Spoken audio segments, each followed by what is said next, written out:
Imagine your own child, alone and afraid, chained to a wild animal with no hope of rescue. Picture the helpless terror in their eyes as they face a punishment meant to break their spirit. This was the reality for 8-year-old Nalin in 1887. New Mexico Territory. The Apache elders chained her to a starving wolf for breaking tribal law. The whole tribe watched from far away, waiting to see her fear or her death. But what happened next shocked everyone. This little girl with dirty cheeks and shaking hands did something no one expected. She talked softly to the wolf. She gave it her only piece of food. Slowly, something beautiful happened. The wolf meant to kill her became her protector. How did a scared child turn a deadly enemy into a loyal friend? Before we jump back in, tell us where you're tuning in from. And if this story touches you, make sure you're subscribed, because tomorrow I've saved something extra special for you. The morning sun cast long shadows across the adobe dwellings of the Apache village, nestled like weathered stones against the rust-colored cliffs of New Mexico Territory. In the year 1887, this remote settlement existed in a world caught between ancient traditions and the relentless march of change that threatened to sweep away everything the people had known for generations. 8-year-old Nalin sat cross-legged on a woven mat outside her grandmother's dwelling, carefully grinding corn with a stone metate that had belonged to her mother. Her small hands moved with practiced rhythm, though her mind wandered to the eagle feather tucked safely in her medicine bag, the last gift her mother had given her before the cavalry raid that changed everything. The sacred eagle feather was more than just a keepsake. It carried the weight of ancestral wisdom, the whispered prayers of generations of Apache women who had faced hardship with dignity and strength. Nalin's fingers would often drift to touch the soft leather pouch where it rested, seeking comfort in the connection to the mother she barely remembered. "Slow down, little one," came the gentle voice of her grandmother, Ayana, whose name meant eternal blossom. The elderly woman emerged from the dwelling, her silver hair braided with colored threads that caught the morning light. "The corn will not run away from you." Ayana was the village's most respected healer, a woman whose knowledge of plants and spirits had saved countless lives.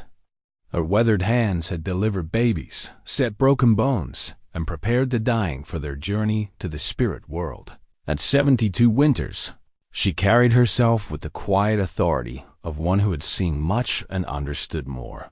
The village buzzed with its usual morning activities. Children chased chickens between the dwellings, while their mothers prepared breakfast fires. Men tended to horses and checked weapons, always mindful that this peaceful moment could shatter without warning. The sound of hammering rang out from the blacksmith's area, where metal was shaped into tools and arrowheads. Chief Dakota emerged from his lodge, his presence commanding immediate respect. At 55, he bore the weight of leadership with stoic grace. His face, marked by sun and responsibility, showed the constant tension of a man trying to preserve his people's way of life while navigating the dangerous waters of a changing world. The eagle feathers in his war bonnet told stories of battles fought and won, but his eyes held the weariness of someone who knew that the greatest battles lay ahead. Beside him walked War Chief Bidsy, a man whose name meant strong and whose reputation matched it perfectly. 10 years younger than Dakota, Bidsy represented the voice of tradition, the unwavering belief that Apache customs must be preserved at all costs.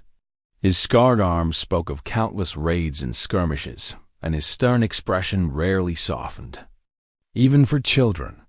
"The soldiers were seen again yesterday," Bidsy reported to Dakota, his voice low but carrying to where Nalin sat grinding corn. "3 riders, watching us from the eastern ridge." Dakota nodded gravely. "They test our resolve. They wait for us to show weakness."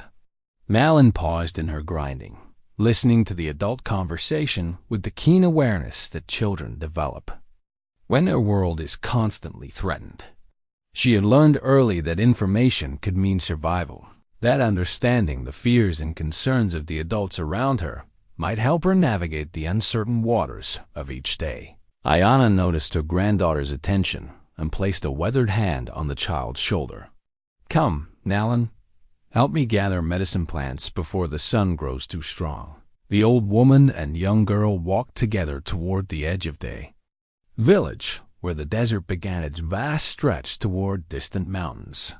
Nalin carried a woven basket, stepping carefully in her grandmother's footsteps, learning through observation the ancient ways of reading the land.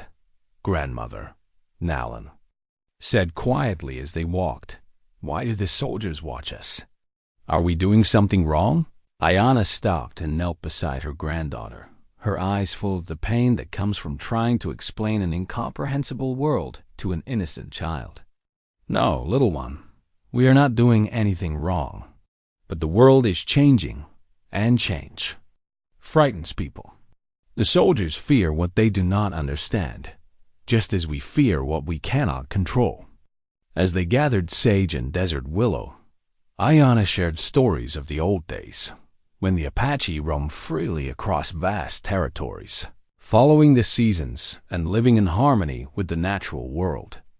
She spoke of Nalin's parents, her father, a brave warrior named Nalnish, and her mother, Desba, whose healing gifts had been legendary. "Your mother could speak with animals," Ayana said, watching Nalin's eyes widen with wonder. "Birds would come to her call, and even the wildest horses would gentle at her touch. She carried the old magic in her blood, passed down from her grandmothers before her." Nalin touched her medicine bag, feeling the eagle feather through the soft leather. "Do I have the magic too, grandmother?" "Magic is not something you have, child. It is something you become. It grows from understanding, from compassion, from the willingness to see the spirit in all living things." They returned to the village as the sun reached its peak, their basket full of healing plants. The settlement had grown quiet in the midday heat, but an undercurrent of tension remained. The recent increase in cavalry patrols had everyone on edge, wondering when the fragile peace might shatter. That afternoon, while Ayana prepared medicines, Nalin sat in the shade of a cottonwood tree, watching the village children play. She was different from them in ways she couldn't fully understand. Quieter, more observant, more likely to notice the injured bird or the limping dog that others passed by without seeing. Maria, a girl 2 years older, ran over and flopped down beside her. "Why don't you ever play with us, Nalin? You're always sitting alone, watching." Nalin considered the question carefully, as she considered most things. "I like to watch," she said simply. "I see things when I'm quiet that I miss when I'm moving around." "What kind of things?"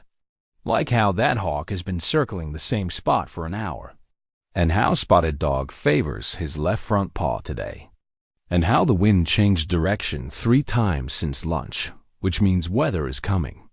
Maria looked at her with a mixture of admiration and bewilderment. "My mother says you're going to be a healer like your grandmother." "Maybe," Nalin said, though in her heart she felt the truth of it like a steady drumbeat. "Grandmother says healing isn't just about knowing which plants to use. It's about understanding the connections between all things." As evening approached, the village gathered for the communal meal. Families sat in circles around small fires, sharing food and conversation. The older men discussed hunting prospects and the movement of cavalry patrols. The women talked of children and crops, weaving the social fabric that held the community together. Nalin sat beside her grandmother, listening to the rhythm of familiar voices and feeling the comfort of belonging to something larger than herself. Yet even in these peaceful moments, she sensed an undercurrent of worry, like distant thunder that spoke of storms to come. War Chief Bidzi approached their fire, his expression more serious than usual. "Ayana, we need to speak about the old ways." Some of the young men questioned why we cling to traditions that may no longer serve us. The old healer looked up from her bowl, her eyes sharp despite her age. "Traditions are not chains, Bidzi. They are roots. Cut them away, and the tree dies." But what if the roots grow in poisoned soil? Then we heal the soil, not destroy the roots. Nalin listened to this exchange with growing unease, sensing depths of meaning that remained just beyond her understanding. She fingered her medicine bag, drawing comfort from the eagle feather within, and wondered what storms were gathering on the horizon of their peaceful world. As night settled over the village and families retreated to their dwellings, Ayana sat with her granddaughter beside their dying fire. The old woman's eyes held secrets, memories of trials faced and wisdom earned through suffering. "Grandmother," Nalin whispered, "are you afraid?" Ayana was quiet for a long moment, studying the glowing embers. "I am afraid of forgetting," she finally said. "I am afraid that in our struggle to survive, we will lose the things that make survival worthwhile. But I'm not afraid for you, little one. You carry something special within you, something that cannot be destroyed by soldiers or time or the fears of old women." That night, as Nalin lay on her sleeping mat, she held the eagle feather and listened to the desert winds singing through the canyon walls. In that ancient song, she heard the voices of her ancestors, and in their whispers, she sensed that her life was about to change in ways she could never imagine. 3 days later, the tranquil rhythm of village life shattered like pottery dropped on stone. The morning had begun with preparations for the ceremony of new warriors, a sacred ritual that marked the passage of young men into the ranks of proven braves. The entire village buzzed with anticipation as families prepared offerings and elders readied the ceremonial grounds. Nalin watched from a respectful distance as the warriors painted their faces with ancient symbols of courage and strength.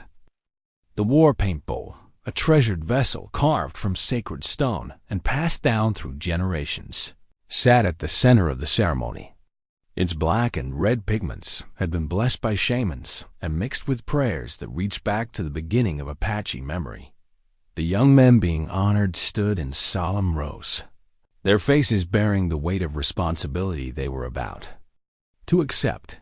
Among them was Nalin's cousin, Jolan, barely 16 but already proven in raids against enemy tribes. His mother stood nearby, tears of pride glistening in her eyes as she watched her son prepare to take his place among the village's protectors. Chief Dakota began the ceremonial chant, his voice carrying across the gathered crowd with the authority of countless generations. War Chief Bidsy held the sacred bowl, its contents gleaming in the morning sunlight like liquid obsidian and blood. The rhythm of drums echoed off the canyon walls, creating a sound that seemed to emerge from the earth itself. Nalin, drawn by curiosity and the mesmerizing cadence of the ceremony, crept closer to get a better view. She had attended these rituals before, but always from the back of the crowd with the other children. Today, something pulled her forward, perhaps. The same invisible force that her grandmother said connected all living things. She found herself near the edge of the sacred circle, close enough to see the intricate patterns being painted on the warriors' faces. Each symbol told a story of lineage and aspiration, of battles fought by fathers and grandfathers, of dreams for the future painted in pigments, mixed with hope and tradition. The ceremony reached its crescendo as Chief Dakota lifted the war paint, bowl high above his head, offering it to the 4 directions and the spirits of their ancestors. This was the moment when the sacred paint would be applied to the final warrior, sealing his transformation from boy to protector of the people.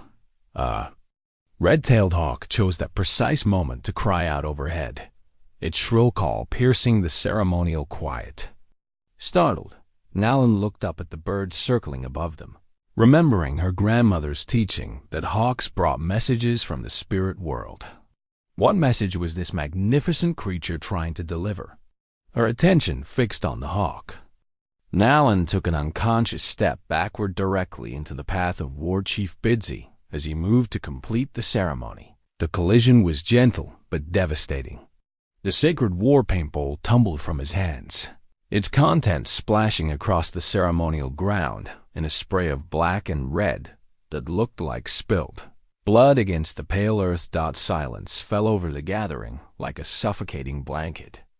Every eye turned to the small girl standing frozen beside the ruined ceremony, her face pale with shock and growing terror. The sacred paint, mixed with prayers and blessed by generations of shamans, soaked into the dust like the lifeblood of their traditions. War Chief Bidsy's face darkened with rage and disbelief. "The ceremony is defiled," he said, his voice carrying the weight of absolute judgment. "The sacred paint has been spilled by unworthy hands." Chief Dakota stood motionless, his weathered face a mask of conflict. As a leader, he understood the gravity of what had occurred. As a man who had watched Nalin grow from infant to child, he felt the crushing weight of what tribal law demanded. "It was an accident." Ayana's voice cut through the stunned silence. As she pushed forward through the crowd, the child meant no harm. She was drawn by the ceremony, as children are drawn to beauty and wonder. "Intent does not matter," Bidsy replied firmly. "The law is clear. The sacred ceremony has been violated. The paint bowl, blessed by our ancestors, has been contaminated by one who has not earned the right to touch it." Murmurs rippled through the gathered crowd. Some voices carried compassion for the frightened child, while others spoke of the sanctity of tradition and the necessity of maintaining order. The young warriors whose ceremony had been ruined stood uncertain, their painted faces reflecting confusion and disappointment. Nalin remained frozen in place, her small hand clutching the medicine bag that held her mother's eagle feather. She could feel the weight of every gaze upon her, the crushing pressure of judgment and disappointment. Tears began to trace paths down her cheeks, but she made no sound, instinctively understanding that this moment would change everything. Elder Nayeli, the oldest woman in the village, stepped forward from the crowd. Her voice, though frail with age, carried the authority of one who had witnessed 8 decades of Apache history. "The ancient laws speak clearly about such violations. The trial of the sacred beast must be invoked." A collective gasp rose from the assembled villagers. Even the children understood the terrible significance of those words. The trial of the sacred beast was a punishment reserved for the gravest violations of tribal law, a test that had not been used in living memory, passed down through oral tradition like a dark legend from another age. "She is just a child," pleaded Maria's mother, stepping forward to speak for the younger generation. "Surely mercy can be shown for an innocent mistake." War Chief Bidsy shook his head grimly. "The law makes no distinction for age when sacred traditions are violated. If we bend the rules for one, we weaken them for all. How can we expect our warriors to respect the old ways if we ourselves do not uphold them?" Chief Dakota found himself caught between compassion and duty, between the innocent face of a child he had watched grow and the weight of traditions that had kept his people strong through countless trials. "There must be another way," he said, though his voice lacked conviction. "The law is ancient and clear," Elder Nayeli repeated. "One who violates the warrior's ceremony must face the trial of the sacred beast. 3 days and 3 nights, chained. To a wolf, to prove their spirit is stronger than their transgression." Ayana stepped forward, her face pale but determined. "I invoke the right of substitution. As the child's guardian, I will take her place in the trial." "You are too old, honored healer," Bidsy replied, though his voice carried a note of respect. "The trial requires strength of body as well as spirit. The law must be fulfilled as written." The debate continued for what felt like hours, but was likely only minutes. Nalin listened to the voices rising and falling around her, discussing her fate as if she were not there, as if her terror and confusion did not matter in the face of ancient law and sacred tradition. Finally, Chief Dakota raised his hand for silence. The weight of leadership settled on his shoulders like a physical burden as he prepared to speak words that would seal a child's fate. The tribal council will convene at sunset to render final judgment. Until then, the child will remain under guard. As the crowd began to disperse, murmuring among themselves about the unprecedented situation, Ayana gathered her granddaughter into her arms.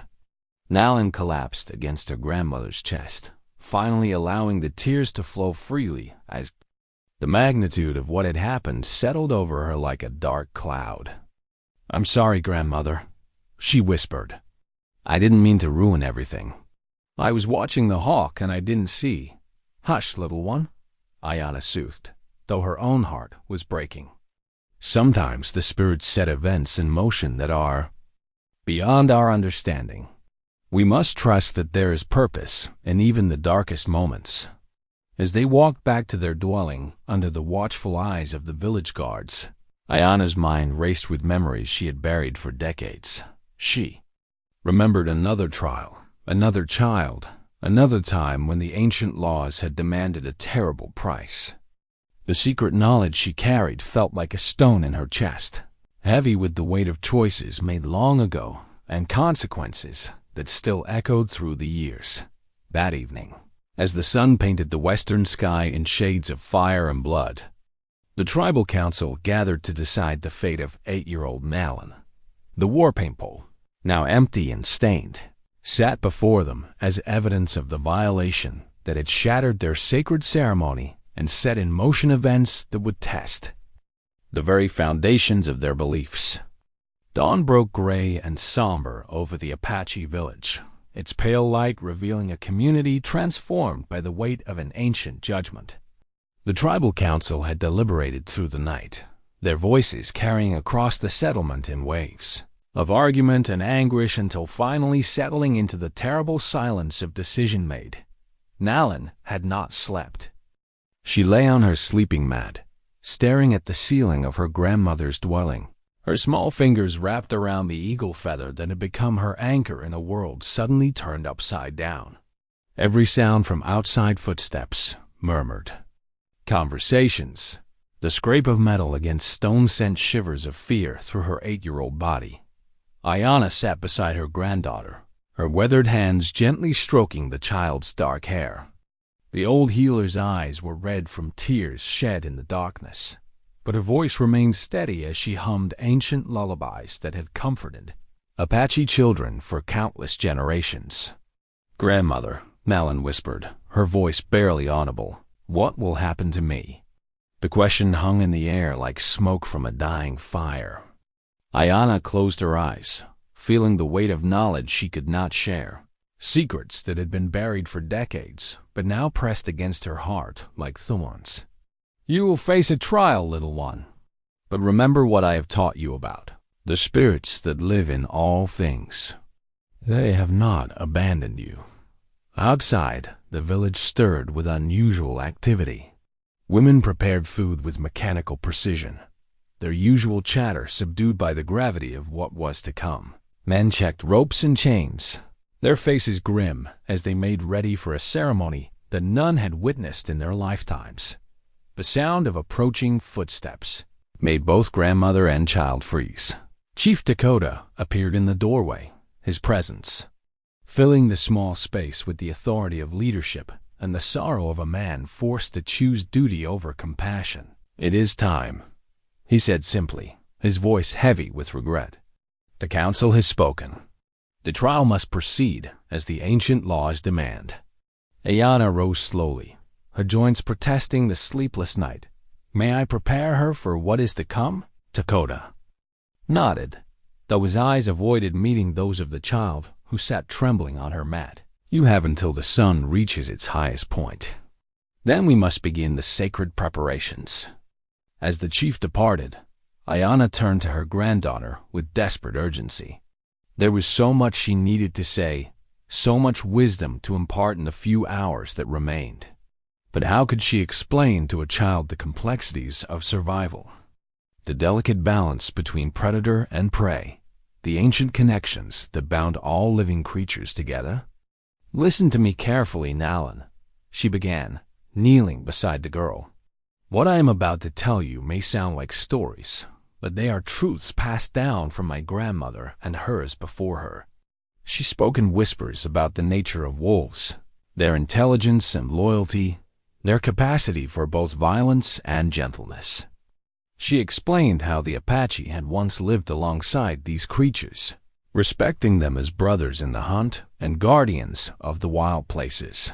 Wolves are not mindless beasts, Ayana said, her voice urgent with the need to impart understanding. They are thinking, feeling creatures with their own language and customs. If you show them respect, if you demonstrate that you are not a threat, they may choose to spare you. Nalin absorbed every word, her young mind struggling to process information that might mean the difference between life and death. How do I show respect to a wolf, grandmother? Be still when you can. Move slowly when you must. Never stare directly into its eyes, for that is seen as a challenge. And remember, a hungry wolf is a desperate wolf. If you have food, share it. Hunger makes all creatures dangerous. The morning passed with agonizing slowness. Ayana prepared what she claimed was Nalin's last meal as a free child, though the girl could barely manage to eat the corn cakes and dried meat. The food felt like ash in her mouth, but her grandmother insisted she force it down. You will need your strength, the old woman said, and you may not eat again for many hours. As the sun climbed toward its zenith, the sound of drumming began to echo from the ceremonial grounds. The deep, rhythmic beats seemed to match the terrified pounding of Nalin's heart, a countdown to her fate that grew louder with each passing moment. Village children gathered near Ayana's dwelling, their faces pressed with curiosity and fear. Some had been forbidden to witness what was to come, but the magnetic pull of the forbiddens drew them like moths to flame. They whispered among themselves, weaving fantastic stories about what would happen to their playmate. Maria appeared at the doorway, her eyes bright with tears. "Nalin, I brought you this," she said, holding out a small carved wooden horse that her father had made. "For luck." The gesture of friendship in the face of such fear brought fresh tears to Nalin's eyes. She accepted the gift, adding it to the few possessions she would be allowed to carry into her trial dot as the appointed hour approached. A procession formed outside the dwelling. War Chief Bidzi led the group, his face set in lines of grim determination. Behind him walked the tribal shaman, an ancient man whose name was known only to the spirits he served. The shaman carried a wooden prayer stick, its surface carved with symbols, so old their meaning had been lost to all but the most learned elders. The prayer stick would mark the sacred circle where Nalin would face her trial. Blessed by generations of shamans and anointed with the blood of previous ceremonies, it carried the weight of tradition and the power to separate the sacred space from the ordinary world. Chief Dakota walked beside the shaman, his shoulders bowed under the burden of leadership. As chief, it was his responsibility to ensure that tribal law was upheld, even when that law demanded the suffering of the innocent. "It is time, child," Bidzi announced, his voice echoing with the finality of judgment rendered. Nalin stood on unsteady legs, her small body trembling with fear and exhaustion. Ayana wrapped her granddaughter in a traveling cloak and placed the medicine bag, containing her mother's eagle feather, around her neck. "Remember everything I have taught you," the old woman whispered, her voice breaking with emotion. "Remember that you carry the blood of healers and the wisdom of your ancestors. Most importantly, remember that love is stronger than fear." The procession moved slowly through the village, past the dwellings where families had lived for generations, past the places where Nalin had played and learned and grown.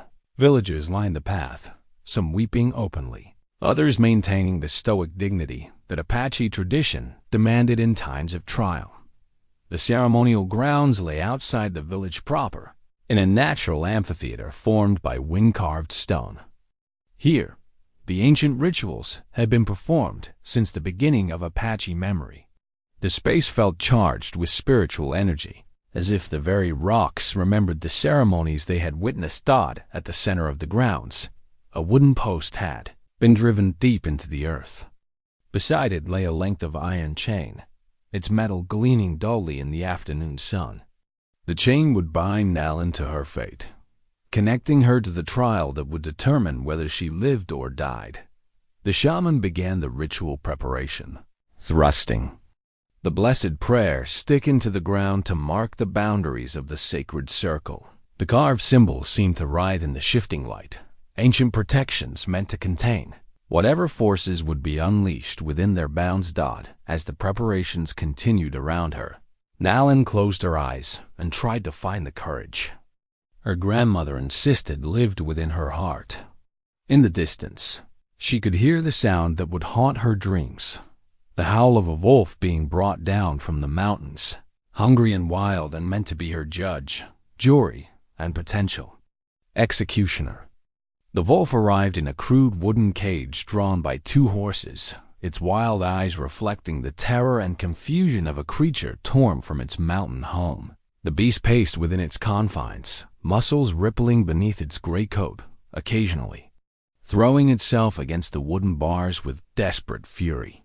Even from a distance, Nalin could see the prominent ribs beneath its fur, evidence of the hunger that would make it all the more dangerous. Warriors struggled to control the cage as the wolf's howls echoed off the canyon walls, a sound that seemed to come from the very heart of the wilderness. The animal's distress was palpable, its primitive fear mixing with rage to create something that chilled the blood of even the most experienced hunters. "The beast has not eaten in 3 days," War Chief Bidsy announced to the assembled crowd. "As the law demands, it comes to the trial hungry and desperate, its wildness unbroken by the hand of man." Nalin watched in growing horror as the reality of her situation became undeniably clear.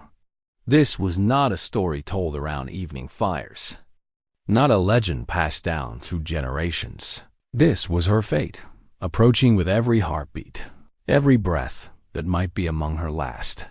The tribal shaman completed the purification ritual, sprinkling sacred corn pollen around the prayer stick that marked the center of the ceremonial circle. The boundaries of her prison were being drawn with ancient ceremony, each gesture carrying the weight of tradition that stretched back to the beginning of Apache memory. "Bring forth the child," Chief Dakota commanded, his voice heavy with the burden of leadership. Nalin's legs felt like water as she was led into the sacred circle. The iron chain waited for her, its links cold and unforgiving in the afternoon sun. Each step toward that metal bondage felt like walking through deep sand, every movement requiring tremendous effort as her body fought against what her mind knew was inevitable. The shaman began to chant in the old language, words that predated written history, syllables that carried the power to separate the sacred from the ordinary world. As his voice rose and fell in ancient rhythms, Nalin felt a strange calm descend over her, as if the ceremony itself was preparing her spirit for what was to come. War Chief Bidsy approached with the iron shackle, its weight significant in his powerful hands. "By the law of our ancestors," he intoned, "you are bound to this trial until 3 suns have passed or the spirits have rendered their judgment." The metal was cold against Nalin's ankle, the chain heavy enough to restrict her movement, but long enough to allow some freedom within the circle. As the shackle clicked shut, she felt the finality of her situation settle over her like a burial shroud. There would be no escape, no rescue, no intervention from the adult world that had placed her here. The wolf cage was positioned on the opposite side of the circle, perhaps 20 feet from where Nalin stood. Even at that distance, she could smell the wild scent of the animal, musky and dangerous, carrying hints of mountain forests and untamed valleys where no human foot had ever trod. "Release the sacred beast," the shaman commanded. The cage door swung open with a creak of protest from ancient hinges. For a moment, nothing happened. The wolf remained crouched in the back of its prison, yellow eyes fixed on the humans who surrounded its new domain. Then, with fluid grace that spoke of countless generations of predatory evolution, it emerged into the circle, The animal was larger than Nalin had expected, its shoulders nearly as high as her waist. Its coat was a mixture of gray and brown, marked with the scars of mountain life and the lean build of a creature that had learned to survive through cunning and strength. Most terrifying of all were its eyes, intelligent, calculating, and filled with the desperate hunger of 3 days without food. A collective intake of breath rose from the watching crowd as the wolf took its first steps into the sacred circle. Some of the younger children pressed closer to their mothers, while warriors instinctively checked their weapons despite knowing that no intervention was permitted once the trial had begun. The wolf's attention immediately fixed on Nalin, its predatory instincts recognizing the smallest, weakest creature in its new territory. It approached with the cautious gait of a natural hunter, each step measured and deliberate, its massive head lowered as it tested the air for scents that might reveal information about this strange situation. Nalin remembered her grandmother's words about not making direct eye contact, but found it nearly impossible to look away from the creature that might be her death. The wolf's yellow gaze seemed to pierce through her, evaluating her as prey, measuring her strength and will to survive.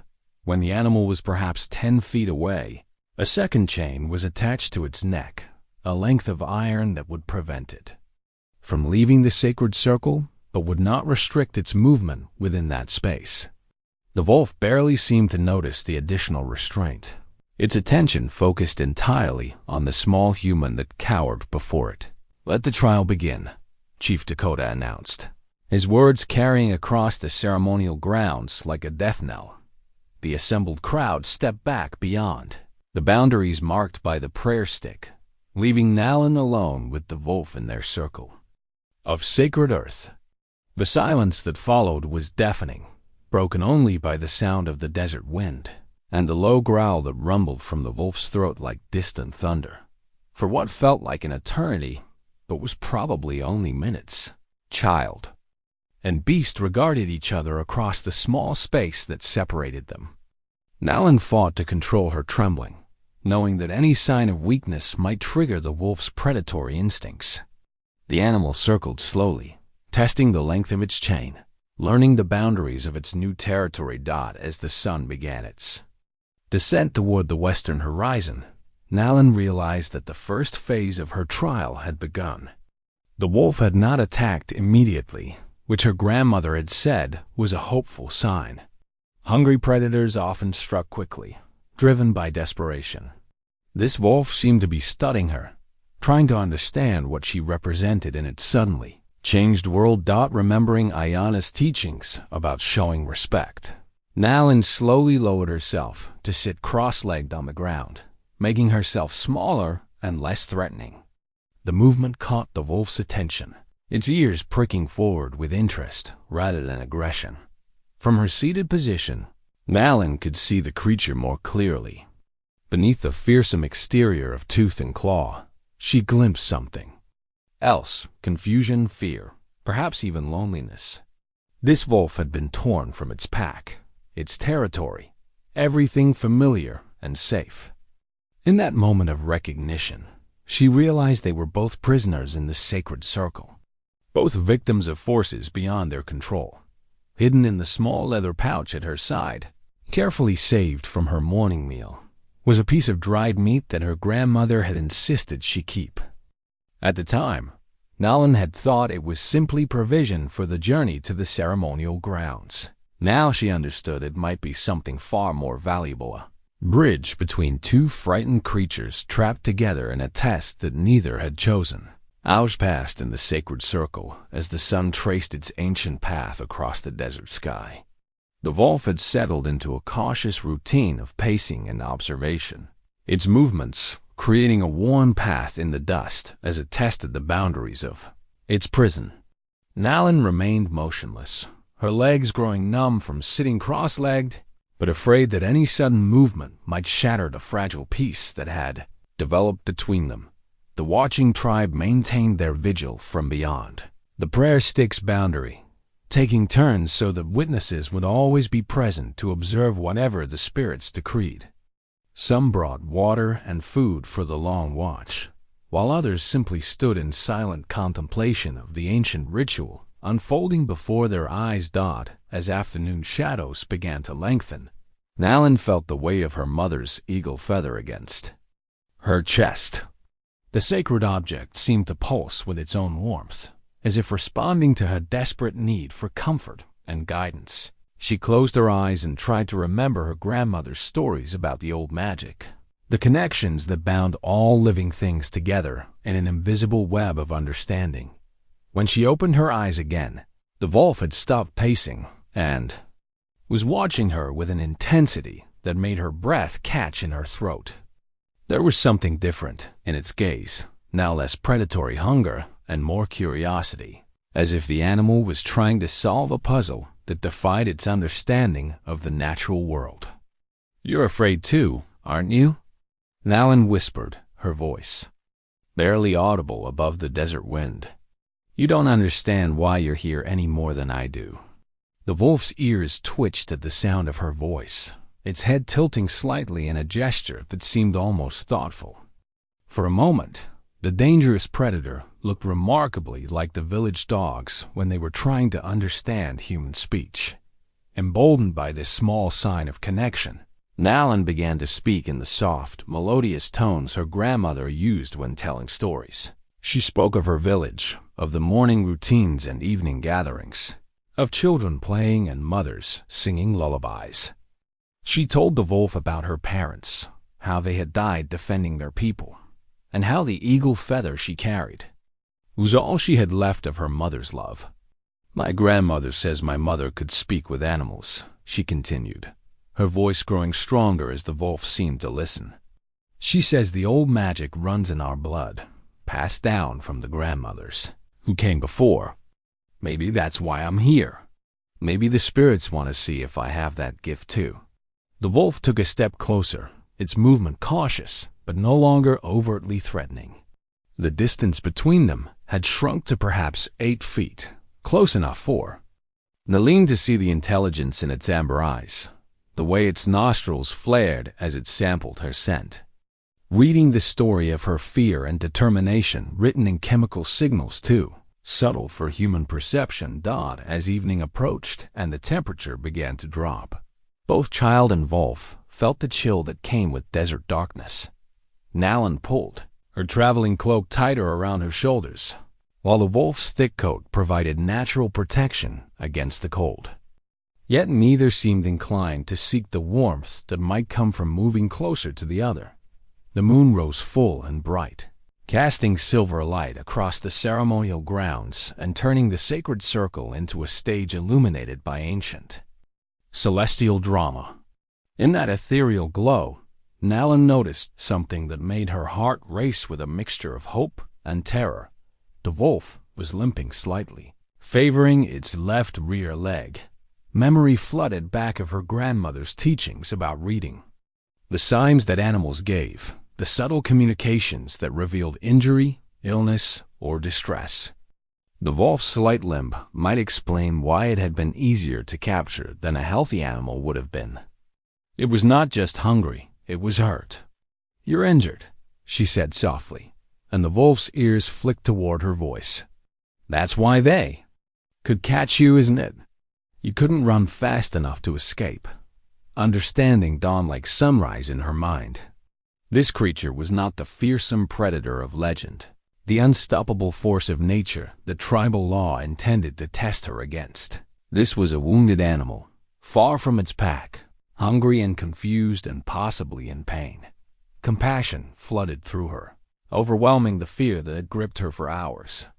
Without thinking, she reached into her pouch and withdrew the piece of dried meat her grandmother had insisted she save. The movement was slow and deliberate, telegraphing her intentions as clearly as she could. The wolf's attention immediately focused on the food, its nostrils flaring as the scent of meat reached its sensitive nose.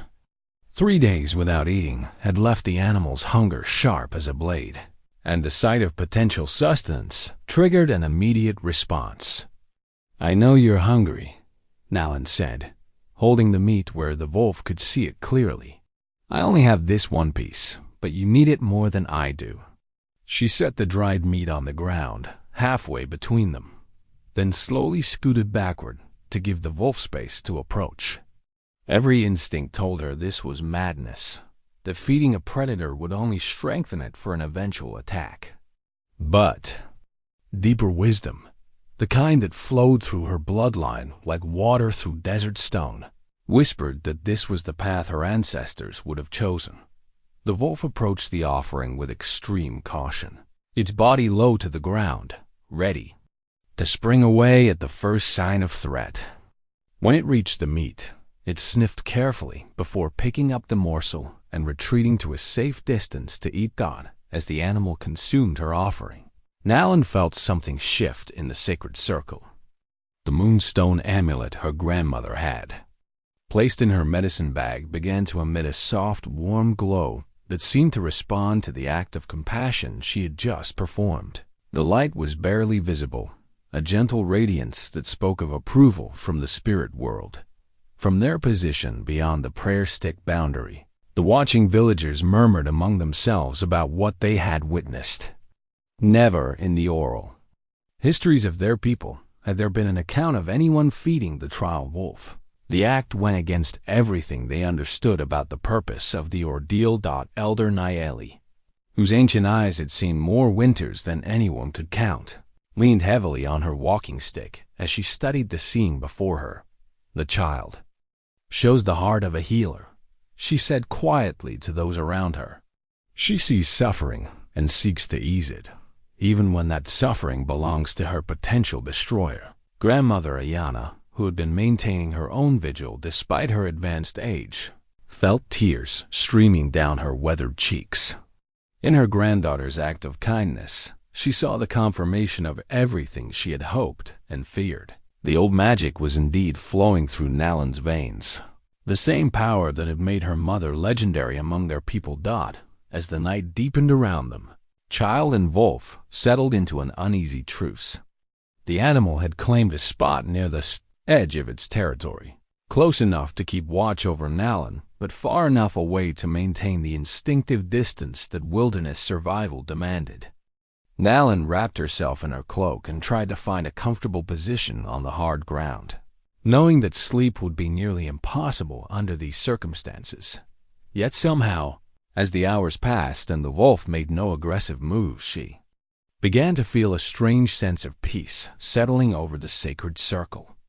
The moonstone amulet continued its gentle glow, as if the spirits themselves were watching over this unprecedented trial and finding something worthy in what they observed.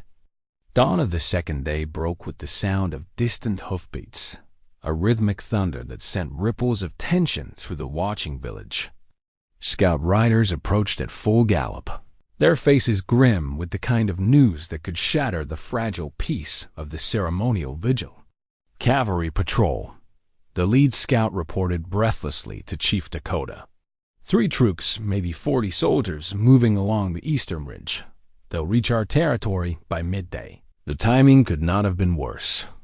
The sacred trial was at its most vulnerable point, with the village's attention focused on the ancient ritual rather than defense. More troubling still was the question of what the soldiers would make of the scene in the ceremonial circle. An Apache child chained alongside, a wolf in what they would surely view as savage barbarism. War Chief Bidsy's jaw tightened as he considered their options. "We cannot move the trial. To break the sacred circle now would invalidate everything and bring the spirit's wrath upon us all. Then we must ensure the soldiers do not discover what takes place here," Dakota replied. "Double the perimeter guards. Have the women and children retreat to the hidden caves. If questioned, we are conducting a simple hunting ceremony." From within the sacred circle, Nalin had heard the commotion and sensed the new tension in the air. The wolf, with its superior hearing, had detected the approaching horses long before the human scouts arrived. Its behavior had changed subtly ears, constantly pricked, body language alert and ready for flight despite the chain that held it captive. During the long hours of the night, something remarkable had occurred between the unlikely pair. As Nalin dozed fitfully against the desert cold, the wolf had gradually moved closer, until by dawn they were separated by only a few feet. Not close enough to touch, but near enough that Nalin could hear the animal's breathing and sense its presence like a warm ember in the darkness. "You know something's wrong too, don't you?" she whispered to the wolf as morning light revealed the increased activity around their circle. "Your people taught you to be careful of soldiers, just like mine did." The wolf's amber eyes fixed on her face with an intensity that suggested understanding beyond the barriers of language. In that gaze, Nalin saw reflected her own fears and uncertainties, but also something else, a growing sense of partnership in their shared ordeal. As the morning progressed, Nalin began weaving prairie grass into long strands, her fingers working with the unconscious skill her grandmother had taught her. The repetitive motion helped calm her nerves while creating something useful from the materials at hand. The wolf watched this activity with obvious fascination, its head tilted in curiosity at behavior that served no immediate survival purpose. "My grandmother says keeping busy hands help quiet worried minds," Nalin explained as she worked. "She taught me that during the worst times, when the soldiers came and we had to hide in the caves for days, we could weave or bead or make medicine pouches. It reminded us that we were still alive, still creating beauty in an ugly world." The braided grass rope grew longer as the hours passed, its creation becoming a meditation that connected Nalin to generations of Apache women who had found strength in simple, productive tasks. The wolf seemed to understand that this activity posed no threat and gradually relaxed its vigilant posture. Around midday, as the sun reached its merciless peak, an extraordinary event occurred that would be spoken of in the village for generations to come. A jackrabbit, driven to desperation by the heat and perhaps confused by the unusual scene in the ceremonial circle, bounded directly into the sacred space. The wolf's predatory instincts triggered instantly. With fluid grace that spoke of countless successful hunts, it pounced on the hapless rabbit, ending its life with a swift, merciful snap. For a moment, Nalin expected the wolf to devour its catch immediately, driven by the hunger that had gnawed at it for days. Instead, the wolf did something that defied every law of wilderness survival. It carried the dead rabbit to where Nalin sat and dropped it at her feet, then stepped back and waited, watching her reaction with those intelligent amber eyes. The gesture struck her like a physical blow. This wild creature, driven by primordial hunger, had chosen to share its kill with her rather than consume it alone. The act spoke of a bond that transcended the natural order, a connection that reached deeper than mere survival instinct. "You're sharing your food with me," she said, her voice thick with emotion, "just like I shared mine with you."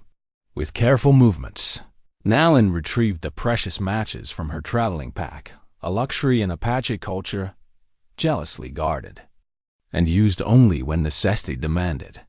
The rabbit would need to be cooked, and the smoke from a small fire might draw unwanted attention from the cavalry patrol. But the wolf's gift could not be wasted, and her body desperately needed the nourishment. She built a tiny fire with practiced skill, using dry grass and small twigs to create minimal smoke. As the rabbit cooked, filling the sacred circle with the aroma of roasted meat, she tore off pieces and offered them to the wolf. The animal accepted her offerings without aggression, and they shared the meal like unlikely companions around a fond's campfire. The watching villagers observed this scene with a mixture of awe and bewilderment. Elder Nalin, whose memory stretched back further than anyone else's, could recall no similar event in all the oral histories of their people. "The wolf provides for her as if she were its own pup," she murmured to those around her. "This is magic of the oldest kind." From her position at the edge of the watching crowd, Grandmother Ayana felt her heart swell with pride and terror in equal measure. She recognized the signs her own grandmother had described in whispered stories, told only to healers. The awakening of the ancient gift that allowed communication with the animal spirits died as afternoon shadows began to lengthen.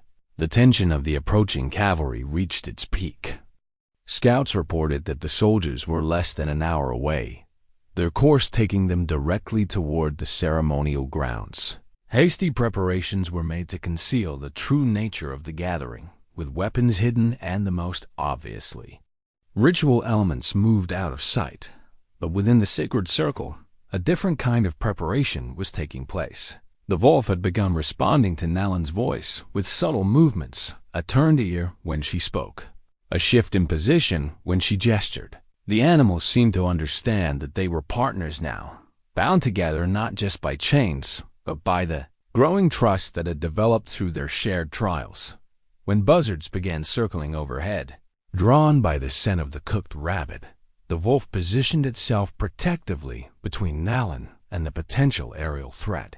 The fierce growl that rumbled from its throat was clearly directed at the scavengers, not at the human child who had become its unlikely companion. "You're protecting me," Nalin realized with wonder.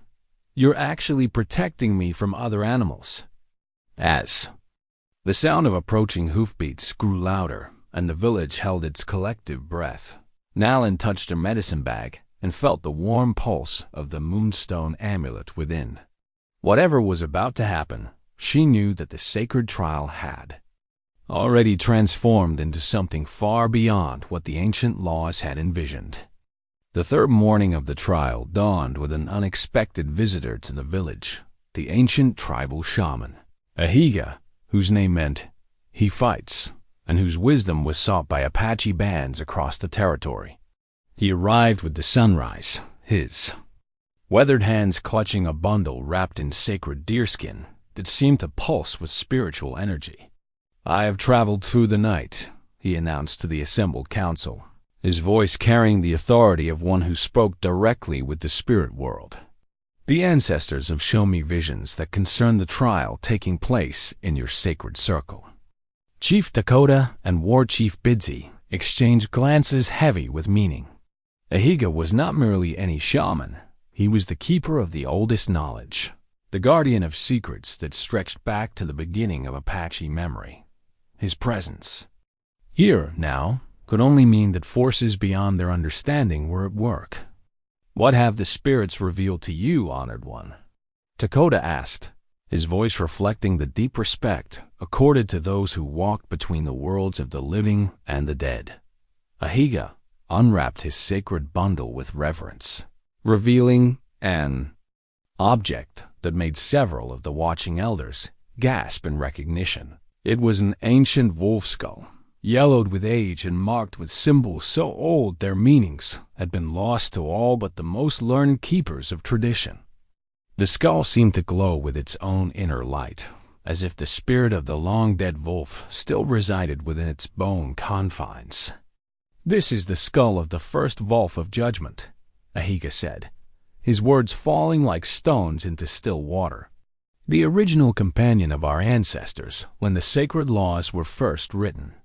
I have carried it from the sacred cave where it has rested for more generations than any living person can count." War Chief Bidzi leaned forward, his scarred face creased with confusion. "I do not understand, Honored Shaman. What connection does this relic have to the current trial?" "Everything," Ahiga replied, his ancient eyes reflecting knowledge that weighed heavy as mountains. "The visions have shown me what was hidden, what was forgotten when fear replaced wisdom in the hearts of our people." He began to recite in the old language, words that predated written history, syllables that carried the power of original truth. As he spoke, Grandmother Ayana felt the blood drain from her face, for she recognized fragments of the story her own grandmother had whispered to her in the darkest hours of night stories that had been buried beneath decades of secrecy and shame. The trial of the sacred beast was never meant as punishment.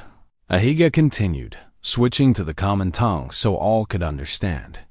It was created to identify those blessed with the ancient gift, the ability to speak with animal spirits, to bridge the gap between human and wild. Those who possessed this power were destined to become the greatest healers our people have ever known. A murmur of disbelief rippled through the gathered crowd. Elder Nalin, whose memory stretched back further than most, shook her head in confusion.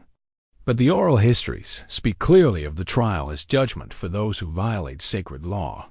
The histories were changed, Ahiga said, his voice heavy with the weight of long-buried truth. Changed to hide a failure that brought shame to our ancestors. Changed to transform a sacred calling into a tool of punishment. He turned to face Ayana directly, his eyes boring into hers with the intensity of one who sees through all deceptions. Tell them, honored healer. Tell them what your grandmother confessed to you in her final days. Tell them what you have carried in silence for all these years. Ayana felt as if the earth was shifting beneath her feet. The secret she had guarded for decades, the knowledge that had haunted her dreams and poisoned her sleep, was about to be revealed to the entire village. Her hands trembled as she stepped forward, suddenly looking every one of her 72 winters. "It is true," she said, her voice barely above a whisper. "My grandmother told me before she died. The trial was never meant to harm children. It was meant to discover which among us carried the blood of the first healers." The revelation hit the assembled villagers like a thunderclap. Voices rose in confusion and disbelief as the foundations of their understanding crumbled around them. "But what happened?" Chief Dakota demanded. "Why was the true purpose hidden?" Ayana closed her eyes, reliving the pain of knowledge that had tormented her for so long. 3 generations ago, there was a child who underwent the trial. A girl named Istas, whose gift with animals was legendary even before she was tested. But when she was chained with the wolf, something went wrong. The animal had been driven mad by mistreatment, turned vicious beyond any hope of redemption. Her voice broke as she continued. The wolf killed the child, tore her apart before the watching tribe, who were powerless to intervene once the sacred circle had been drawn. The shame was so great, the grief so overwhelming, that the elders chose to bury the truth. They rewrote the oral histories, transformed a sacred calling into a punishment, because they could not bear to face what their carelessness had cost. "And what of you?"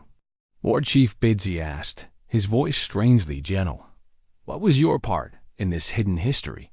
"I was the next child to be tested," Ayana replied, tears streaming down her weathered cheeks. 50 years ago, when I was little older than Nalin. But I was weak, frightened, without the true gift. My wolf died of starvation and exhaustion, and I survived only because the creature was too broken to fight. I have carried the guilt of that failure every day since, knowing that I was tested for the wrong reasons and found wanting because the trial itself had been corrupted. The shaman nodded gravely. The spirits have grown weary of the deception. They have sent signs and visions, demanding that the truth be restored.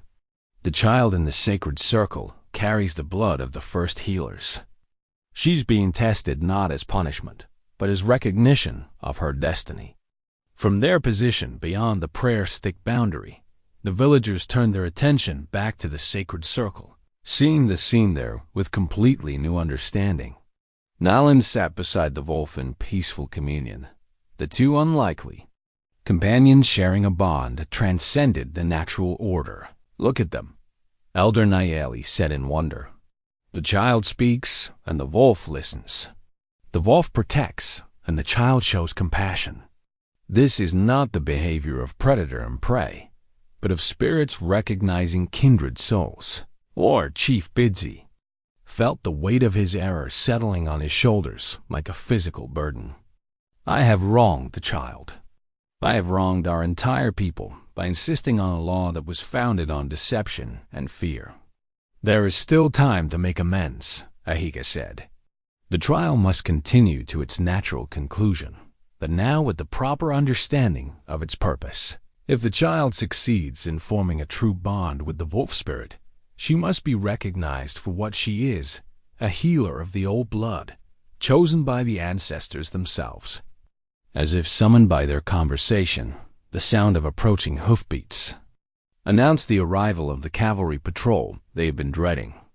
The timing seemed ordained by the spirits themselves, as if the moment of truth about the trial coincided with the moment of truth about their people's relationship with the encroaching world of the white soldiers. Captain Morrison led his patrol into view of the ceremonial grounds, his weathered face reflecting the tired authority of a man who had spent too many years trying to maintain peace in an impossible situation. His eyes immediately fixed on the sacred circle, where an Apache child sat in apparent communion with a large wolf. "What in blazes is going on here?" he demanded, though his voice carried more curiosity than hostility. Chief Dakota stepped forward, his diplomatic skills honed by years of necessary interaction with the military authorities. "We conduct a sacred ceremony of our people, Captain. A ritual of spiritual significance that harm no one beyond our own." The captain studied the scene more carefully, his experienced eye noting the chains that bound both child and wolf, the reverent distance maintained by the watching villagers, the obvious ceremonial nature of the gathering. "That's a child chained to a wild animal," he said, but his tone suggested puzzlement rather than condemnation. "It is a test of spirit," Dakota replied carefully. "An ancient tradition that determines those among us who possess special gifts." What happened next would be spoken of in both Apache and cavalry circles for years to come. The wolf, sensing the tension created by the arrival of the soldiers, moved protectively closer to Nalin, but instead of showing aggression toward the newcomers, it responded to some subtle signal from the child and settled into a position of calm alertness. Captain Morrison, who had fought both with and against Apache warriors for more than a decade, had never seen anything quite like it. "I'll be damned," he muttered under his breath. "The kid's actually controlling that wolf." The ancient skull in Ahiga's hand seemed to pulse with renewed energy, as if the spirit within approved of the moment when old truths were finally being revealed to a wider world. The trial was approaching its climax, but now with the knowledge that would transform punishment into recognition, judgment into celebration of a sacred gift that had been hidden for far too long. The revelation of the trial's true purpose sent shockwaves through the village that reverberated like thunder across the ceremonial grounds. As the ancient wisdom settled into the minds of the Apache people, a profound transformation began to take place, not just in their understanding of the ritual, but in their perception of the small girl who sat in peaceful communion with a creature that should have been her destroyer. Chief Dakota found himself caught between the weight of tradition and the crushing realization that he had nearly allowed an innocent child to suffer for crimes of ignorance committed by previous generations. In his weathered hands, he held the ceremonial release key, an ornate piece of iron forged by his grandfather's grandfather, inscribed with symbols that spoke of the power to free or condemn, to show mercy or enforce rigid judgment. The key had been passed down through generations of chiefs, each believing they understood its purpose. Now, as Dakota studied its familiar weight and the intricate designs that decorated its surface, he realized that its true meaning had been hidden along with the truth about the trial itself. This was not merely a tool of punishment, it was a symbol of choice, of the moment when leadership must decide between the easy path of tradition and the difficult road of justice. Captain Morrison dismounted from his horse, his cavalry training warring with his natural curiosity as he observed the unprecedented scene before him. His men remained mounted but alert, hands resting near their weapons not from hostility but from the ingrained caution that kept soldiers alive in uncertain territories. "Chief," Morrison said, approaching Dakota with the careful respect that had characterized their previous interactions, "I need to understand what's happening here. My superiors will want a full report." Dakota glanced toward the sacred circle, where Nalin continued her quiet vigil with the wolf, apparently unaware of the dramatic revelations taking place around her. The bond between child and beast had grown stronger with each passing hour, their movements now synchronized in a way that defied natural explanation. The child undergoes a trial of the spirit, Dakota explained, choosing his words carefully. It is an ancient ceremony that reveals those among our people who possess special gifts, the ability to communicate with the animal world, to heal both body and soul. The captain's eyebrows rose in skepticism, but his tone remained diplomatic. And you're telling me that little girl has some kind of supernatural power over that wolf? Before Dakota could respond, Grandmother Ayana stepped forward, her aged frame somehow finding new strength in the moment of truth. Captain Morrison, in your years of fighting both with and against our people, have you ever seen an Apache child harmed during our sacred ceremonies? Morrison considered the question carefully. Despite the conflicts and misunderstandings that had marked his career, he had to admit that the Apache tribes he had encountered showed remarkable care for their children, even in the midst of war. No, he said finally, I haven't. Then trust that we would not place a child in genuine danger, Ayana continued. What you witness here is the revelation of a gift that comes perhaps once in a generation, the awakening of the old magic that allowed our ancestors to live in harmony with all the creatures of the earth. From the sacred circle came a sound that made every person present freeze in amazement. Nalin was humming, not the frightened whimpering of a terrified child, but a melodious tune that seemed to come from some deep well of ancestral memory. The wolf, rather than being disturbed by the sound, had moved closer to her and was listening with the rapt attention of a creature hearing something it recognized at a level beyond conscious understanding. Blessed spirits, whispered Elder Nayeli. She sings the old song, the healing chant that was lost when the last of the animal speakers died. War Chief Bidsy, whose rigid adherence to tradition had set these events in motion, felt the foundations of his beliefs crumbling beneath him. The sight of the child singing to the wolf, the creature's obvious response to her voice, the growing certainty that he had nearly caused the death of someone blessed by the spirits themselves, all of it combined to create a weight of remorse that threatened to crush his warrior's pride. I have done a terrible thing, he said, his voice thick with emotion. I have taken the sacred laws and twisted them into instruments of cruelty. I have let fear and ignorance guide my actions when wisdom and compassion should have prevailed. The shaman Ahiga, still cradling the ancient wolf skull, nodded gravely. Recognition of error is the first step toward redemption. War Chief, the spirits do not demand perfection. They ask only that we learn from our mistakes and choose a better path forward. As the afternoon progressed toward evening, the tension in the air grew almost tangible. Storm clouds had been building on the horizon since midday, their dark mass promising the kind of fierce weather that could transform the desert landscape in a matter of hours. The approaching storm seemed to mirror the emotional tempest that was building within the hearts of all who witnessed the unprecedented trial. Nalin, within her sacred circle, sensed the changing atmosphere in more ways than one.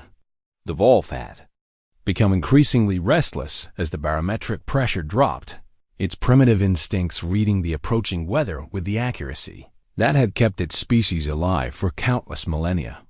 Yet even as the animal's natural wariness increased, it showed no sign of aggression toward the human child who had become its unlikely companion.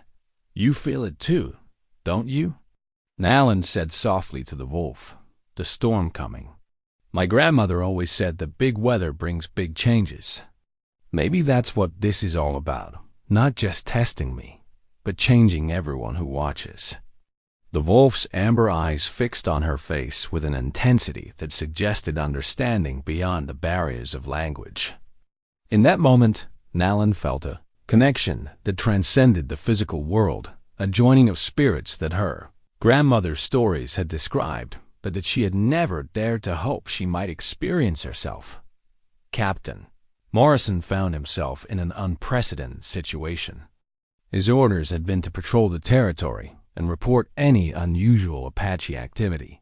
But nothing in his military training had prepared him to deal with what appeared to be a genuine spiritual phenomenon. The child's obvious control over the wolf, the reverent behavior of the watching tribe, the lack of any apparent threat to military interests, all of it combined to create a situation that defied standard protocols.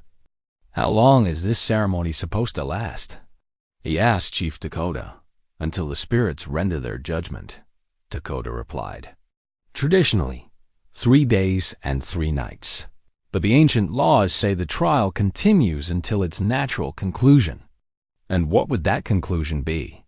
Dakota looked toward the sacred circle, where child and wolf sat in peaceful communion as the storm clouds gathered overhead. "Either the child proves her worthiness and bonds with the wolf spirit, or—" He paused, unable to voice the alternative that had seemed so likely when the trial began. "Or she doesn't survive," Morrison finished grimly. "And you're all prepared to watch a child die for the sake of tradition?" "No," Ayanna interjected firmly. "We are prepared to witness the birth of a healer whose gifts will serve our people for generations to come. What you see in that circle is not a child facing death. It is a young woman discovering her destiny." As if summoned by their words, a sound echoed from the hills that surrounded the ceremonial grounds, the howl of wolves in the wild, their voices carrying across the desert like a primitive choir, announcing the arrival of something extraordinary. The wolf in the sacred circle lifted its head and answered, its call blending with those of its free brethren in a harmony that seemed to shake the very foundations of the earth. "Mother of God," Captain Morrison breathed. "How many wolves are out there?" Chief Dakota's eyes widened as he counted the distinct voices in the wild chorus. "More than I have ever heard in one place. They come from all directions, north, south, east, west. It is as if the entire wolf nation has gathered to witness what takes place here." The storm was approaching rapidly now, its leading edge marked by fierce winds that whipped dust devils across the desert floor and sent tumbleweeds racing like fleeing spirits across the landscape. Lightning flickered in the dark clouds, and the rumble of thunder provided a percussion section for the wolf chorus that continued to echo from the surrounding hills. Within the sacred circle, Nalin felt the power building around her like a living thing. The wolf had moved close enough that she could feel its warmth, could see her own reflection in its intelligent eyes. The chains that bound them both had become irrelevant. Neither creature was trying to escape anymore. They were bound now by something far stronger than iron links. Chief Dakota raised the ceremonial release key, its metal surface gleaming in the strange light that preceded the storm. The time for decision was approaching, the moment when he would have to choose between the safety of tradition and the uncertainty of truth, between the familiar comfort of established law and the terrifying possibility of transformation. The storm struck with the sudden fury that only desert weather can unleash. What had been threatening clouds moments before transformed into a wall of wind and lightning that seemed to descend from the heavens like the wrath of ancient gods. Rain began falling in fat, heavy drops that struck the ceremonial grounds with the sound of stones hitting drums. Within the sacred circle, Nalin felt the electric charge building in the air around her, making the fine hairs on her arms stand upright and filling her mouth with the metallic taste of approaching lightning. The wolf pressed closer to her, its primitive instincts recognizing the danger while simultaneously understanding that the human child had become its anchor in a world gone suddenly wild. The first lightning bolt split the sky directly overhead, its brilliant white fire illuminating the ceremonial grounds with the intensity of daylight before plunging everything back into storm-dark shadow. The thunder that followed was immediate and deafening, a sound that seemed to come from the earth itself as much as from the sky above. "The spirits speak," Shalmanahiga called out over the roar of the storm, his voice somehow carrying despite the chaos around them. They gathered to witness what has not been seen in generations, the true awakening of the animal spirit gift. Captain Morrison and his soldiers struggled to control their horses as the animals spooked at the lightning and thunder. The military man found himself caught between the rational desire to seek shelter and the inexplicable compulsion to witness whatever was about to unfold in the sacred circle. From the hills surrounding the ceremonial grounds came an answering chorus to the thunder, dozens of wolf voices rising in unison, their howls weaving together into a sound that predated human civilization. The pack had grown throughout the day, drawn by some invisible summons that spoke to instincts older than memory. "My God," Morrison breathed, his voice lost in the storm. "There must be 50 wolves out there." In the sacred circle, something extraordinary was beginning to happen.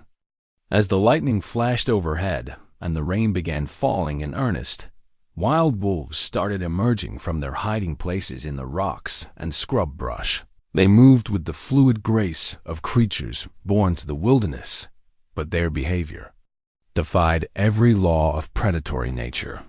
Instead of approaching as a threatening pack, they came as individuals, each wolf pausing at the boundary marked by the prayer stick before entering the sacred space. One by one, they formed a protective circle around Nalin and her chained companion, their bodies creating a living barrier between the child and the watching humans. "Impossible," War Chief Bidsy whispered, his warrior's mind struggling to process what his eyes were seeing. "Wolves do not behave this way. They do not come to humans willingly, especially during storms." But Grandmother Ayana understood what was taking place. Tears streamed down her weathered face as she witnessed the fulfillment of prophecies her own grandmother had whispered in the darkness of winter nights. "She calls to them," Ayana said, her voice filled with wonder. "The old magic flows through her blood, and they recognize her as one of their own." Nalin stood slowly within the circle of wolves, her movements careful and deliberate.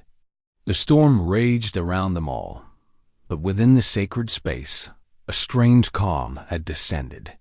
Rain fell, but somehow the child remained dry. Lightning flashed, but its brilliance seemed to avoid her eyes. Wind howled, but her hair barely stirred.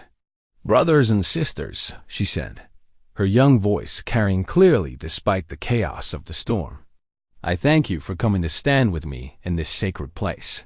The wolves responded with a collective sound that was part whine, part howl of vocalization that spoke of recognition and acceptance. The chained wolf at her side lifted its head and joined its voice to theirs, adding its own note to the supernatural chorus. A massive bolt of lightning chose that moment to strike the wooden prayer stick that marked the center of the ceremonial circle.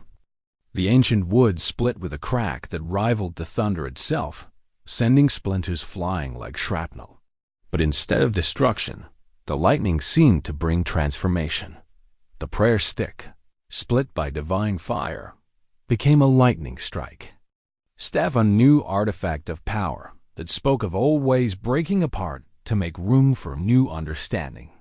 The wood glowed with residual energy, its split surface revealing the heart wood that had been hidden beneath bark weathered by countless seasons. "The sacred boundaries are redrawn," Shaman Nahiga declared, his ancient voice somehow audible over the storm. "The spirits declare that the old laws no longer serve. A new age begins with this child." As if responding to his words, the iron chains that had bound both Nalin and the wolf began to glow with electrical energy. The metal, heated by the storm's power, expanded and contracted in the rhythm of lightning strikes until finally, with a sound like breaking bells, the shackles snapped apart. Child and wolf were free, but neither moved to leave the sacred circle. The pack of wild wolves remained in their protective formation, their presence transforming the space from a place of trial into a sanctuary of ancient power. "She's free," Captain Morrison said in amazement. "The chains are broken, but she's staying with the wolves." Nalin reached out slowly and touched the neck of the wolf that had been her companion through the long hours of trial. The animal leaned into her touch, its acceptance complete and absolute. In that moment of contact, Every person present felt a shift in the very fabric of reality, a recognition that they were witnessing the birth of something unprecedented in their experience. The storm continued to rage around them, but within the circle of wolves, peace reigned supreme.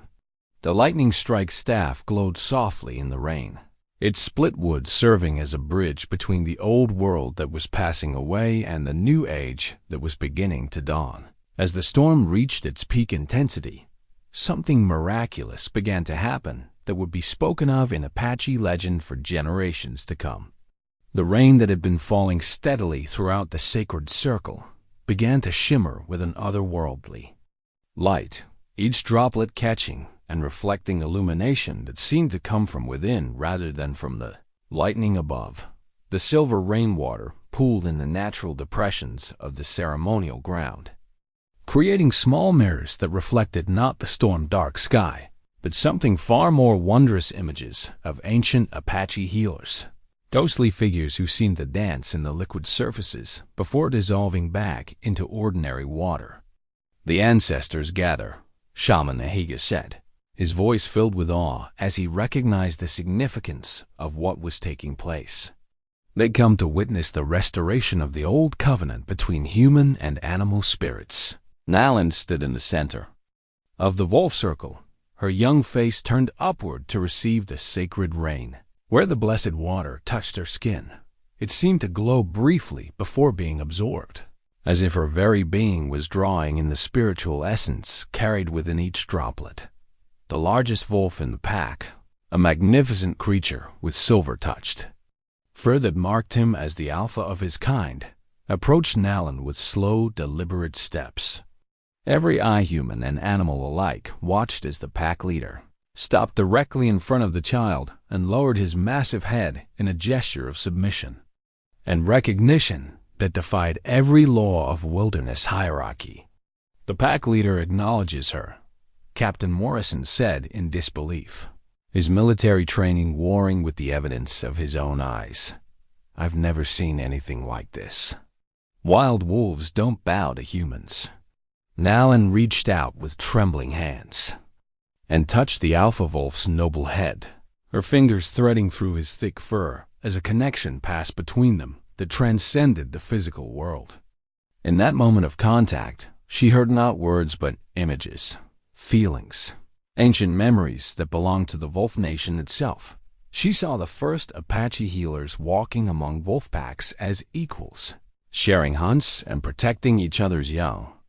She witnessed the gradual separation of human and animal worlds as fear replaced understanding, as tradition hardened into rigid law that forgot its original purpose. Most clearly of all, she saw her own destiny, not as a frightened child facing punishment, but as a bridge between worlds that had been divided for too long. "I understand now," she said, her voice carrying clearly despite the storm's fury. "The spirits didn't send you to test me. They sent me to heal what was broken between our peoples." The wolf pack responded with a sound that was part howl, part song, a vocalization that seemed to carry approval from the animal kingdom itself. The sound was picked up by coyotes in the distance, then by the village dogs, creating a chorus that spanned species and spoke of ancient alliances being renewed. War Chief Bidsy, his proud warrior's heart finally understanding the magnitude of his error, stepped forward to the edge of the sacred circle. "Child," he called out, his voice breaking with emotion, "I beg your forgiveness. I have wronged you and dishonored the memory of your ancestors." Nalin turned to face him, rain streaming down her face like tears of joy rather than sorrow. "There is nothing to forgive, War Chief. You acted according to laws you believed were sacred. Now we all know better, and we can choose a better path." The storm began to subside as suddenly as it had arrived, the winds dying to whispers and the lightning moving on toward distant mountains. As the clouds parted, late afternoon sunlight broke through in golden shafts that seemed to specifically illuminate the sacred circle where Nalin stood surrounded by her wolf guardians. In that heavenly light, a rainbow appeared, not across the sky, but seemingly rising from the sacred ground itself, its arc framing the circle like a bridge between earth and heaven. The colors were more vivid than any rainbow the watching villagers had ever seen, as if the very air was celebrating the miracle they had witnessed. "Collect the rainwater," Shaman Ahiga commanded the watching villagers. "This blessed water carries the approval of the sky spirits. It will be used to anoint our new healer and to consecrate the changed laws that will guide our people forward." Dozens of Apache hands reached out with bowls and cups, gathering the sacred precipitation that had fallen during the moment of Nalin's transformation. The water would be preserved and treasured, used in healing ceremonies and sacred rituals for years to come. As the tribal council approached the edge of the circle, the wolf pack began to withdraw with the same mysterious coordination that had brought them together. One by one, they touched their noses to Nalin's outstretched hands, before melting back into the wilderness from which they had come. Only her original companion remained, the wolf that had shared her trial and her triumph. This creature would stay, she knew with certainty, not as a chained prisoner, but as a willing partner in the work that lay ahead. Chief Dakota stepped forward, the ceremonial release key still in his hands, though it was no longer needed. "Nalin, daughter of healers, blessed by the spirits and chosen by the Wolf Nation, will you accept the destiny that has been revealed here today?" The child looked around at the faces watching her, Apache and cavalry alike, all united in wonder at what they had witnessed. "I accept," she said simply, "not for my own glory, but to serve all who suffer, whether they walk on 2 legs or 4. The shaman raised his hands toward the clearing sky, his voice carrying the authority of one who speaks for the spirit world. "Let it be recorded in our histories that on this day, the old laws died and new wisdom was born. Let it be known that Nalin, the child who speaks with wolves, has been chosen by the ancestors to heal what was broken and restore what was lost." As the rainbow faded and normal daylight returned to the ceremonial grounds, everyone present understood that they had witnessed something that would reshape their understanding of the world itself. 1 month had passed since the storm that changed everything, and the Apache village hummed with a vitality that had not been felt in generations. Where once there had been rigid adherence to laws born of fear and misunderstanding, now there bloomed a community guided by wisdom and compassion that honored both tradition and growth. Nalin sat in the morning sunlight outside her grandmother's dwelling, carefully sorting herbs and stones in a leather bundle that had become as familiar to her as her own heartbeat. The healing medicine bundle, passed down from Ayana through generations of Apache healers, now rested in young hands that wielded its power with instinctive understanding and gentle purpose. Beside her lay Taki, whose name meant friendship. In the old tongue, the wolf, who had chosen to remain as her companion and partner in the healing work that had become her life's calling. The magnificent creature dozed peacefully in the warm sun, occasionally opening one amber eye to check on his human sister before settling back into contented rest. "Tell me again about the coyote with the broken leg," said Maria, one of several village children who now gathered each morning to hear Nalin's stories and learn about the healing arts. The fear that had once marked their interactions had been replaced by wonder and admiration for their peer who had bridged the gap between human and animal worlds.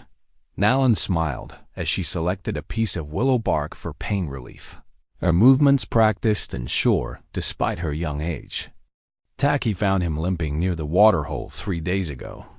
The poor creature had gotten his paw caught in a rock slide while hunting. We made a splint from cottonwood branches and wrapped it with soft rabbit fur.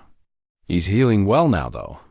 He still comes by each evening to have me check the binding. The children listened with rapt attention as she described the process of earning the injured coyote's trust, the careful patience required to approach a wild creature in pain, and the ancient techniques her grandmother had taught her for mending broken bones and wounded spirits. "Will you teach us how to speak with animals too?" asked Little Bear, a boy whose own gift for understanding horses had begun to manifest since Nalin's trial had opened new possibilities for recognizing special talents within the tribe. "The gift cannot be taught," Nalin replied gently, echoing words her grandmother had spoken to her. "But compassion can be learned, and patience can be practiced. Those are the real foundations of healing, whether you work with people or animals or both." From across the village came the sound of laughter and conversation as Apache families began their daily routines. But these were not the same subdued activities that had marked village life before the trial. There was a lightness in the air, a sense of hope and renewal that permeated every interaction. Chief Dakota emerged from his lodge, his bearing still dignified, but somehow less burdened than it had been in recent memory. The weight of leadership remained, but it was now balanced by the knowledge that his people had found their way back to wisdom that had been lost for generations. "Good morning, young Hio," he said warmly, pausing beside Nalin's workspace. "I trust the morning finds you and Taki well?" "Very well, thank you, Chief," Nalin replied, rising respectfully. "Grandmother says the delegation from the eastern bands should arrive today. They seek knowledge about the healing practices we've restored." The news of Nalin's gift and the revelation about the true purpose of the Wolf trials had spread quickly among the Apache tribes scattered across the territory. Delegations had been arriving regularly, bringing their own sick and injured in hopes of healing, but also seeking to learn how they might recognize and nurture similar gifts within their own communities. Chief Bidzi approached from the direction of the horse corrals, his scarred face now marked more by peace than by the stern anger that had once defined his expression. In the weeks since the trial, he had become one of Nalin's most devoted protectors, dedicating himself to ensuring that no one would ever again mistake sacred gifts for crimes deserving punishment. "The morning patrols report no sign of cavalry movement," he told the chief. "Captain Morrison's recommendation to his superiors seems to have been taken seriously. We may finally have the peace we've sought." Indeed, Captain Morrison's report to the Territorial Command had been unlike any military document in the archives. His description of the supernatural events he had witnessed, combined with his recommendation that the Apache bands be left to pursue their spiritual practices without interference, had resulted in a significant shift in policy regarding tribal relations. Captain Morrison sent word that he'll be retiring from active duty next month, Chief Dakota informed them. He plans to write a book about his experiences in the territory, including what he witnessed here. He believes the world needs to understand that there are mysteries beyond the reach of military solutions. As the morning progressed, Nalin made her rounds through the village, checking on patients both human and animal. Old Maria's arthritis had improved significantly with the new poultices Nalin had developed using traditional Apache herbs combined with insights gained from her communion with plant spirits. Young Joseph's broken arm, set with techniques learned from watching how wolves cared for their own injured pack members, was healing faster than anyone had expected. But perhaps most remarkable of all was the change in the village's relationship with the animal world. Dogs no longer cowered when approached by humans, sensing the new harmony that had been established. Wild animals ventured closer to the settlement, no longer viewing it as a place of threat but as a sanctuary where healing could be found. 3 wolf cubs played near the edge of the village, their mother watching from a respectful distance as they tumbled and chased each other with the fearless exuberance of youth. Taki had fathered these cubs with a wild mate, but he returned each day to his partnership with Nalin, demonstrating that the bond between them transcended even the powerful call of pack loyalty. "Your mother would be so proud," Grandmother Ayana said, settling beside her granddaughter as the afternoon sun began its descent toward the western mountains. "She dreamed of a day when the healing gifts would return to our people, when the Barriers between human and animal would be dissolved by understanding rather than strengthened by fear. Nalin touched the medicine bundle that lay beside her, feeling the weight of responsibility and the warmth of ancestral approval within its leather folds. "Sometimes I feel her presence when I work," she confided, "as if she's guiding my hands, or whispering advice that my mind doesn't quite hear but my heart understands perfectly." "That is the true nature of the gift," Ayana replied. "It connects us not just to the animal spirits, but to all the healers who came before us. We are links in a chain that stretches back to the beginning of our people's story and forward to futures we can barely imagine." As evening approached and families gathered for the communal meal, Nalin found herself reflecting on the journey that had brought her to this moment. What had begun as a terrifying punishment had transformed into the greatest blessing of her young life. The trial that was meant to break her spirit had instead revealed strengths she never knew she possessed. Children, who had once played games of warriors and raids, now spent their time learning to recognize the signs of illness in animals, practicing the patience required for healing work, and developing the empathy that would serve them whether they possessed magical gifts or simply human compassion. The sound of approaching hoofbeats announced the arrival of the expected delegation from the eastern bands. As the visitors rode into the village, their faces marked by the hope of those who seek healing for loved ones, Nalin felt the familiar stirring of purpose that had come to define her days. "Come, Taki," she said to her wolf companion, rising to greet their guests. "There is work to be done." As they walked together toward the arriving delegation, human child and wolf spirit, united in purpose, the setting sun painted the desert sky in shades of gold and crimson that seemed to echo the promise of healing that had been restored to the Apache people. In the distance, a lone wolf howled a greeting to the approaching night, and Taki lifted his head to answer with a sound that spoke of friendship, partnership, and the ancient bonds that connected all living things in the endless web of life. The trial was over, but the healing had only just begun.